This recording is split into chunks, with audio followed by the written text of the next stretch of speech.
once again, it's important for me to highlight here that the borders were colonial constructs. It's not something that it was superimposed on us. It's not something that we decided to, demarcate ourselves and segregate people and group people. And because of this history, when we think of even baskets, we cannot think of baskets just within Namibia, because there's a history that exists with baskets in South Africa, in Botswana, because everybody moved across, so there's this sharing of information, of knowledge across all these veins.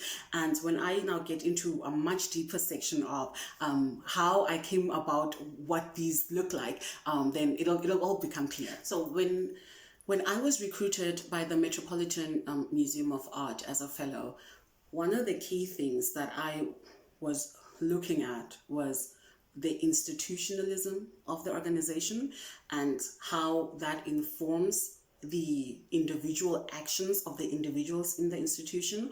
And then I additionally looked at the programs and how those were informed by the existing institutional documents, right? So for example, the Met presents itself as a very open, and it wants to receive information, it wants to give access to people. And because of that, I had access to the space. So, but the documents like the strategic plan and they only have an exhibitions policy, like a collections policy, not an exhibitions policy. So the strategic plan, the old one and the new one that they were at the time dealing with, none of it had the diversity, inclusion, none of that was part of the strategic plan. However, in my discussions that I had with Denise Murrell, when she was recruited by the Met, one of the first things that they worked on with her, because she worked within the practice of decolonization, was the construction of the 13 commitments. And these 13 commitments included,